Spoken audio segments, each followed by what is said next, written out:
Start again, please. No fucking way. When everyone's switching positions, but actually we're always keeping that box midfield. And I wonder whether that's something that we might see a little bit further down the line. No, that was Harvey Elliott, right? Switched around. Okay, we doing that? I don't know where it was. At least I'm not green anyway. Hello, welcome to the Redmen TV. It is the deep dive, it is me, and it is the one, the only, the man, the legend. It is Mr. Analytics himself, Mr. Josh Williams. Start again, please. No fucking way.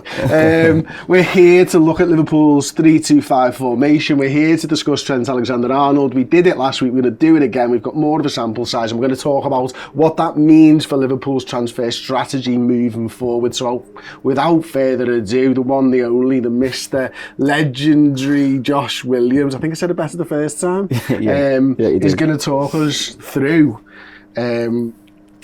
I suppose, first of all, we've got to start with the 4-3-3 formation, haven't we? So we kind of knew what Liverpool were, the profile of player that Liverpool were looking at in a 4-3-3 formation. So if you talk us through that first, I suppose, mate? Yeah, well, it's obviously a big summer, isn't it, for Klopp? In terms of the front three, I think we're pretty much done in attack, so we don't specifically need to talk about those profiles. You never know with Jürgen, though. That's true, you never know with Jürgen. Thought we needed a midfielder in January, but we got another attacker. Yeah, that's true, yeah. Imagine if he goes and signs two more. I know, but we have got a lot of players who are well stocked in attack, haven't we? So I think they're all right. But going into this summer, we know we need a completely new midfield, really, and we potentially need a Tsimikas replacement if he's sold. Potentially need some form of centre-half if Matip leaves and Philip leaves and things like that. But we thought we knew exactly what to expect, specifically from the midfield and from the fullback. Start with the fullback. Robertson, Trent, Tsimikas, now Calvin Ramsey, I suppose. Very offensive, up and down the flanks all day. Attacking returns, assists, things like that. That's what we thought that you need to be a Liverpool fullback. And in terms of the centre mids, it's relentlessly covering those fullbacks all day, really. Safety net, regaining the ball, discipline, shouting at your teammates, English, workhorse, all that stuff, all them standard stuff that we've seen associated with Liverpool midfielders over the past 5 years is what we've thought to expect going into the summer window. And I think we did a recent episode, didn't we, about online transfer business, and it was based on those profiles, wasn't it? Yeah, absolutely, and I think that's it, isn't it? You think Trent Alexander-Arnold moves up here, in days gone by someone would slot in over here, normally the right side, the centre midfielder. Equally, Robertson moves forwards and you've got someone slotting in a genuine album back in the day over on that side. And I think when we did that show you referenced just a few weeks ago, you're looking at it and going, well, Trent's playing right back and Andy Robertson's playing left back. So is Fabinho good enough was the question we were asking ourselves to be able to do this role that we've seen from a Liverpool number 6 in his time at the club. Yeah. And are the 8 good enough to be able to not only go that way, but go this way and this way as well at the same time? And exactly the same. I think Thiago's roles kind of changed the left-hand side a little bit. Yeah. I think, Wijnaldum did go a little bit further forward, but Thiago sometimes would maybe make it a little bit more like that. And a base of a 2 and sort of pull the string. So you could go back to the genuine Wijnaldum mould, or you could stick with the Thiago mould and have someone pulling the strings there. Yeah. We always kind of knew what to expect from the front three. So in my head, 3 weeks ago when we did that show or whatever it was, I'm like, sounds, we need 3 midfielders and I know exactly the types of player that we need. Yeah. Now, I'm clueless. Yeah, well, in my head, I've been thinking we need defensive monsters in the centre. I've liked the idea of Caicedo join from Brighton. There's a lad called Manuel Ugarte from Sporting. He's an absolute workhorse in terms of covering ground and pressing and things like that. That's the kind of player that I thought we needed. Potentially a controller here, as you say. When Fabinho tucks over, Thiago sometimes does that. Henderson or Elliott does that. Maybe a little bit of a number 10 type vibe going on there. But this is what we thought that we wanted in terms of the summer. Planning ahead, picking out targets and things like that. Obviously 2 weeks ago we changed formation quite drastically, really.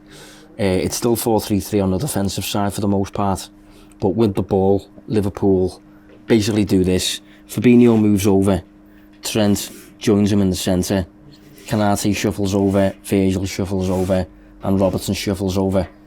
And as a result of these two in the centre occupying deep in midfield, these two lads go like that. and you've got your box. Oh, you're a big fan of the box, aren't you? Love it, mate. Love to get in and out of the box. Yeah.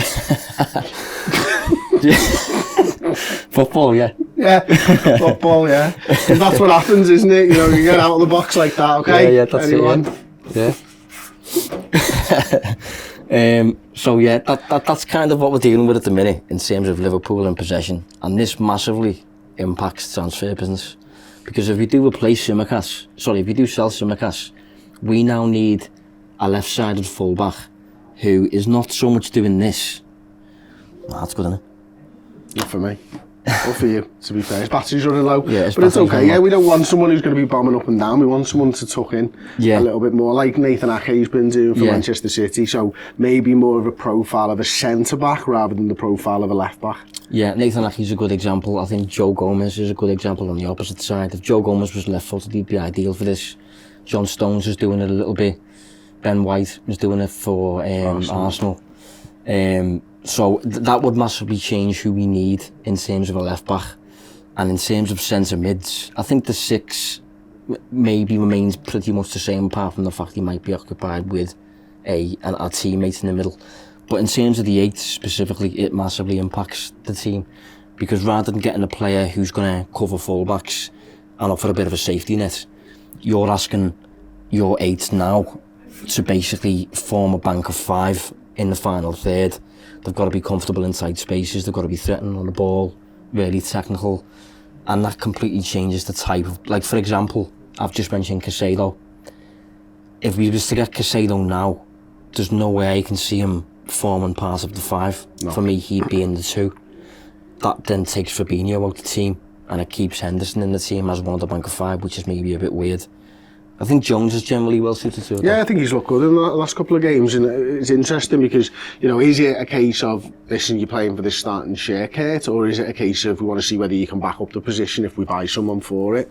It could be a little bit of both moving into next season. The thing that I find really interesting about this is, first off, I think Trent Alexander-Arnold, you know, he's going to be doing that role from now until the end of the season, I think. So we've got Fabinho who's going to be playing alongside him. When I look at these 2 positions here specifically, obviously the 2 teams that are playing this sort of box midfield at the moment, and have been playing it for large parts of the season, you've got Martin Odegaard and you've got Granit Xhaka. And Granit Xhaka is actually very good at getting in between the fullbacks from that role. And Odegaard sort of plays the 10 and plays those lovely little balls in and around. And for Manchester City, you've got Kevin De Bruyne and they've got Gundogan over there, and Gundogan as well is very good at getting in and getting goals. Yeah. And Kevin De Bruyne is the lad who's pulling the strings from those positions, much like Odegaard, different-footed, of course. And he to be fair to Kevin De Bruyne, it's not quite the same because he moves all over. Yeah. He's got that freedom, hasn't he? And when I think of Liverpool, we've spoken loads of times over the last few weeks about Harvey Elliott in this position. It does, I think, for a profile player, it suits Harvey Elliott. Do we have this guy who can get in? Well, Kurt Jones has shown me he can do it. Yeah. But do we want someone who's better than Kurt Jones, and can we get someone who's better than Kurt Jones? And I think the answer to both of those questions is yes. We probably do want someone who's better, and yes, we can definitely get someone who's better than Kurt Jones. Can we get someone who's better than Harvey Elliott right now? I think the answer to that is also yes, with a view to him maybe being ready in a couple of years, maybe not, maybe he makes a big step up next season when the formation suits him, etc., etc.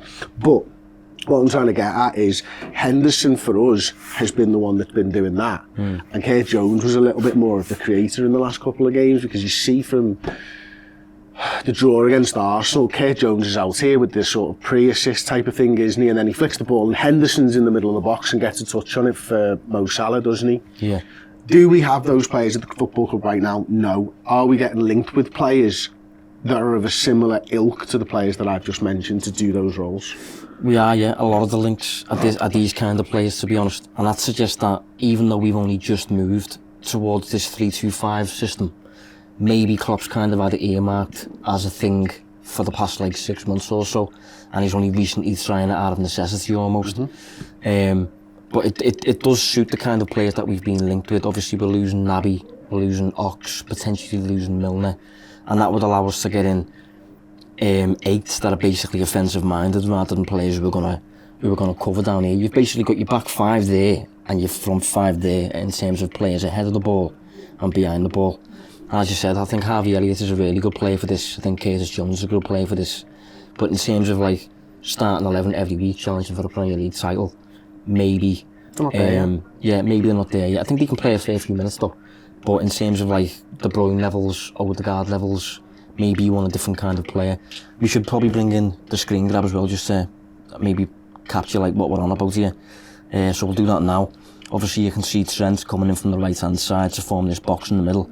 I will say that Gakpo in this moment is forming the box. Jones is a little tiny bit deeper, but imagine Gakpo is a bit higher up and Jones is where Gakpo is. Do you know what the first thing I thought when I saw this was, is there a potential for another wrinkle in this system? Because what it got me thinking is, hey, Trent Alexander-Arnold, Fabinho, Jordan Henderson, Kurt Jones currently, can you rotate that around to just ask another question mark? And that's actually shown in there. So Kurt Jones moves out to the left, the position that he's grown up with. Gakpo comes into the sort of 10 position. It's a position from the false 9, which is not difficult for him. And Jota comes out from the left to go centre forward, which again might just be another wrinkle for what we do. And equally, let's think about it the other way. Right, go again. Trent Alexander-Arnold, Fabinho, let's say it's Harvey Elliott this time, and let's say Kurt Jones, or whatever, right? Can you do it again? Can everybody shift across? So you got Gakpo, who's dropped in, you got Mo centre forward, you got Harvey Elliott out wide, and you've got maybe Kurt Jones, who would probably stay that side, to be fair. Yeah.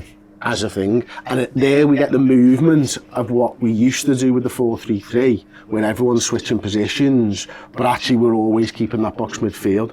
And I wonder whether that's something that we might see a little bit further down the line, because you want Salah in front of goal, you want Jota in front of goal, and Gakpo is the man, just like Bobby Firmino was the man for years, at getting out of the way and creating that space. And it's just a shift. In the same way the defence is shifting, the attack could do it at exactly the same time. Yeah, well, another idea that we could potentially look at, that you've just kind of planted the seed in there a little bit, is, let's imagine this was Darwin. If that's Nunes there... He's just missed. Probably has, yeah. If that's Nunes there, though, he's got a box behind him in terms of a midfield that's going to construct moves for him. There's a bit less of an emphasis for him to do that. Yep. He can stay away from the ball, and potentially you can have Gakpo there as one of like the 8/10s when we've got possession. He did play a bit of a thing like that, didn't he, recently when we did the 4-2-2 episode. So I think Gakpo could potentially do that actually. Maybe you've got like an Elliott or a Henderson there. Then out wide here you've got a Luis Diaz, and over here you've got a Salah, and then on the bench maybe a Jota or something like that. Well, it works as well. I think anybody who's looking for a real world example just has to look at Manchester City for this. Yeah. Because the real world example is they ignore Haaland until he's in the 6-yard box, essentially. And then he has one touch and the ball's in the back of the net. Yeah. And that's kind of what we want to be able to do with Darwin Núñez in exactly the same way, isn't it? So I do think that both Gakpo can work in that, and I do think that Darwin Núñez can work in that position as well. Yeah. Both completely different profile of player, but with this system I think we could get the best out of both of them, and we could play a little bit more horses for courses. Yeah. But I think if you think of Liverpool's usual system, leave him over there for a sec. If you're going with the 4-3-3 like that... Hang on a minute, why did you move Harvey Elliott to right back? We're just dealing with counters here, these are invisible men. But if you No, that was Harvey Elliott, right? It's not around. Okay, we're doing that, yeah. I don't know where it was. At least I'm not green anyway. Yeah, it's true, yeah. So if you look at some of the players Liverpool have been linked with based on that system, just off the top of my head, I've listed a few of them. Matthias Nunes, Alexis McAllister, Mason Mount. You sure it's off the top of your head? It looks like you're reading from the screen. Well, I listed these off the top of my head onto the screen. Okay, so Okay, I did write them down, like Ryan Gravenberch as well as another one recently. Maybe we can do an episode on him in the next couple of weeks or something. But yeah, they're players that are, like, in my opinion, very offensive-minded midfielders, despite the fact that this season Liverpool have been horrendous without the ball. So I've been looking at those links and thinking, they're good players, don't get me wrong, but like, they don't address Liverpool's key concern. If we move, can I do this, yeah? Yeah. Trent, as long as it's Trent. If we do this... I'll move the centre halves. I'm relegated to just moving the 3 counters at the back at this point. If we do this now, and you can imagine these players is Matthias Nunes, Gravenberch, Mount, McAllister, it looks a lot more like it makes a lot more sense to me. Those profiles look a lot more suited to those players. The Gravenberch one's interesting. Do you see him? I mean, a lot of people have sort of undecided on where he would play in terms of would he be one of these guys or would he be one of the. Are you confident that he's one of these guys? I think I am, yeah. I think he could possibly play both, possibly. But I think towards the back end of his career at Ajax, he was playing a bit higher. Anyone who's watched him, he's very, very technical, kind of glides across the pitch. He's a bit like, when he's running with the ball, he reminds me a bit of, Eze. Crystal Palace. He's a bit like that, mate, in terms of the way he carries the ball and things like that. Likes to carry it over large distances, a bit like Curtis Jones with that. So I can see him in the front bank of 5. And obviously, that would then impact Liverpool's left-back targets. One of the players we've been linked with for left-backs, although it did recently get, debunked, is Ndika from Frankfurt. I think he's out of contract this summer. Sounds like we'd be in for him, doesn't it? Yeah. Funnily enough, he has played as a left-back and a left-sided centre-half, so he would suit the bill. Gvardiol is another one at Leipzig, but he's A, not for sale as someone according to Leipzig, and B, would cost an awful lot. But then here's a boy called Red. We do need a player exactly like that. Well, he's left-footed as well, isn't he? So he can play that left-back role, can play that left-sided centre-half role. I think the Guardiola one is, if you've got unlimited funds, I think he might be your first choice at this point. One thing I wanted to ask you, Josh, because it's not been mentioned, and I don't know whether this is just me or what, but I always find that the left-sided centre-half, I think, is one of the most important positions on the field. I always like it when it's a left-footer, to be honest. Nobody's mentioned Virgil doing it, and I don't know why. Is it just because he's this talismanic centre-half that you think it's almost like a relegation to put him there? Because, let me think out loud a little bit here. Joe Matip, I think, could do that role. I don't think Joe Matip could do this role, because I don't think he's fast enough. I think Joe Gomez or Canate can do that role, but I don't think Matip does it. I do think Matip can do this one, and I do think Virgil could do either. Is there a reason nobody's talking about that and maybe finding someone who's maybe a bit better at that? Well, I think first off, whenever Van Dijk does play in the back 3, usually international duty, he does play as the central man. So he's not used to playing on the left of the 3 for the start. And then secondly, when Liverpool are in the 4-3-3 shape, that would mean Van Dijk situationally plays as a left back, and you would never want that. That's something I'd never want to see, really. I think he's a top defender, obviously, but in terms of playing as a fullback at times, no chance. I'd rather Joe Gomez out there, I think. But another player who potentially fits the bill, just like randomly off the top of my head, is Lloyd Kelly. Now, I don't think he's Liverpool quality, but we were linked with him a few years back when he was at, I think it was Bristol City. He's since gone to Bournemouth, who could get relegated. He's homegrown, he's English. I think if he's not captain of Bournemouth, he has captained them a few times because I've seen him wear the armband. And he can do the left-sided centre-back, left-back kind of role pretty well. There's not that many players out there who can do it to a really high level. That's why they're quite valuable when they do come around, especially these left-footers. But if Liverpool can kind of... one thing I've thought about in terms of funding a bit more of an expensive move for like Gvardiol is, because of what we're doing here, if we were to sell Matip, Phillips and Tsimikas, we could technically replace all 3 of those with one player.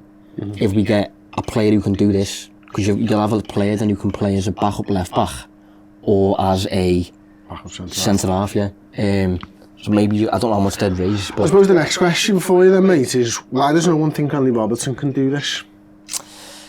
Well, I think so far, I just think he's done so far. I think he's done okay. I mean, for a start, he was able to get up the pitch from it and, get an assist. No, he was the one who played it into Gakpo, wasn't he? Then played it to Mohamed Salah. But the thing is, I think the on vogue sort of thing is to put a centre half there. But if your defenders, Andy Robertson for me has no question marks about his defending. No, same, yeah. I think his defending's absolutely brilliant. And what you're saying is, when we're defending anyway, we're doing that. Yeah. So, no, if you were to say to me now, the whole of next season, Robertson will play that role, and he's tucked in as a back 3, I'd be like, okay, sound. That's what I'm expecting anyway, to be honest. I mean more of a Tsimikas replacement. I think we'd get in, if we're sticking with this. But if you get Guardiola in, there is no space for Andy Robertson. True, yeah. Then he would probably drop to the bench, which I don't know how how much. I don't want to see that, to be honest, thinking about it. Because it is nice that, even though we can suck in as a centre-half, it is nice he can still come and do this, you know, when he's needed. You just got to be so quick and on it in terms of what Trent Alexander-Arnold's doing. Yeah. Because somebody needs to, if he goes, somebody else needs to tuck in. And it might be that actually the easiest thing to do is the player that he runs past drops in. Yeah. But then somebody else has probably got to come back as well. So it's just, I've got confused. It's just one of them, innit? Like, I think Andy Robertson can do it. Yeah. And I think it might be next year, to be honest. Possibly. I think you're probably right. I think as a backup, having someone who's going to do centre-half and left-back makes perfect sense, especially with Liverpool, with the way that the money's going and all that type of stuff, and, you know, the potential of no European football. That could be a difficult thing to have to do as well when you've got a lad there who I think can do the job. I think the only question mark on his shoulders is probably the physicality side of things. He's not built like a centre-half, is he? I think he has played there a few times for Scotland though, when Kieran Tierney's also been fit. I think one of them sometimes plays as the wing-back, and the other one plays as the wide centre-half, and I think it's usually Robertson, but I might be wrong in saying that. Again, like, when you defend 4-3-3, it doesn't really matter what. Physically, if you're not a centre-half, does it? It's in possession, and in possession, Andy Robertson's a good ball player, so you'd fancy him out there.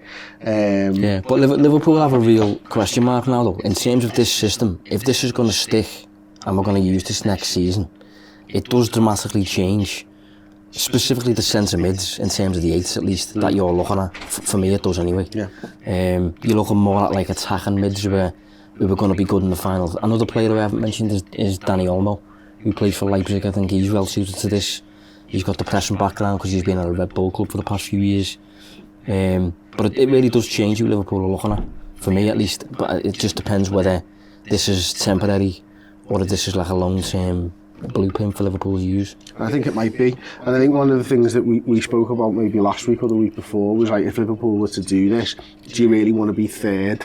In terms of doing it. And I think the one thing that I've sort of realised, and it's something Paul mentioned to me on the watch along, is you might be third, but if you've got the best ball player in that position, it might not matter if you're third to come to it. And I think in Trent Alexander-Arnold, we've got the best technical player, because he's better than John Stones, he's better than Zinchenko with the ball at his feet. So it might not matter so much because we're actually getting the best out of one of our absolute playmakers. Is there anything else you wanted to discuss? I've got something I'm going to throw in at the end that I've not told you about. Well, I was going to say then, if you've got we've got the best right-sided, inverted player tucking inside. I also think if you think you've potentially got the best bank of five in the final third, you'll also do a lot of damage, obviously. Like if we've got Salah there, say, I don't know, Darwin there, Gakpo, Diaz, possibly Mount. That's a serious front five that in terms of challenge for the league. That's competing with City comfortably, and it's up there. I mean, Arsenal have got Xhaka, Odegaard, Jesus, Martinelli, Saka. That's a serious front five as well, but that would take Liverpool up levels. That we're not getting carried away after the game and a half, but we absolutely are getting carried away after the game and a half. The one thing that I wanted to throw in there before I do come to this, you're not seeing it. Okay. Nah, you can. Not okay. You can see it. You can see it. Before I do though, we are leading directly into the second deep dive show of the week. We do two every single week after this final segment. The second one is on why Liverpool needs European football.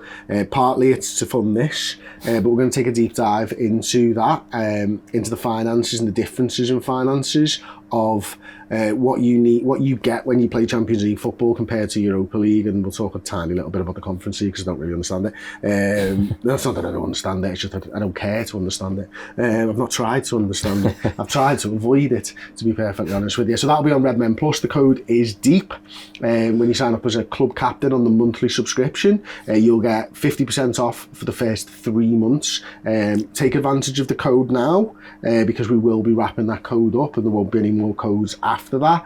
So DEEP is the code, redmenplus.com is the website, the deep dive is the show, of course.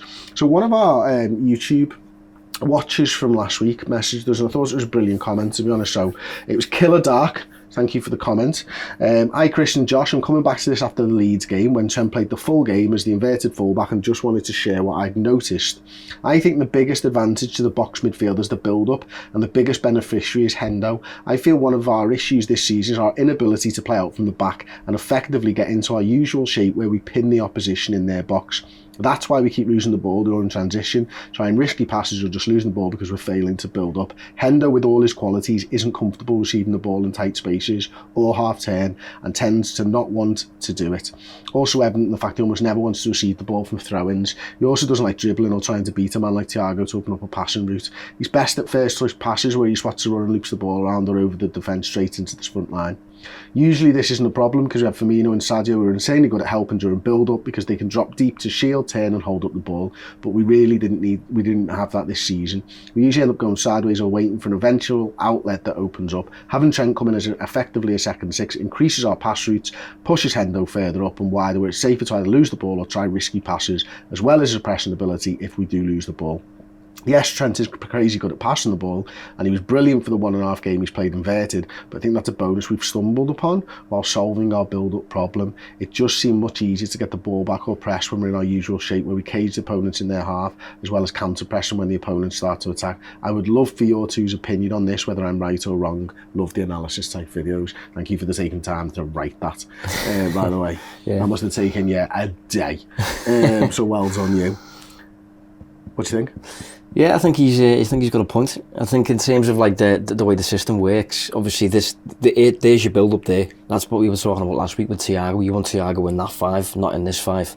So if you're in this 5, you are kind of away from the build up, and I think specifically it's benefited Henderson when it comes to like pressing essentially. If you're in this front 5, you do have license to go and put pressure on the ball. You're already high up the pitch. You can lead it as well, can't you? You can speak to those guys because he's closer to them. Yeah, you're already high up the pitch anyway. I still think though in these areas there's still an emphasis on your shoulders to like keep the ball in tight spaces and link and find the penalty box with passes.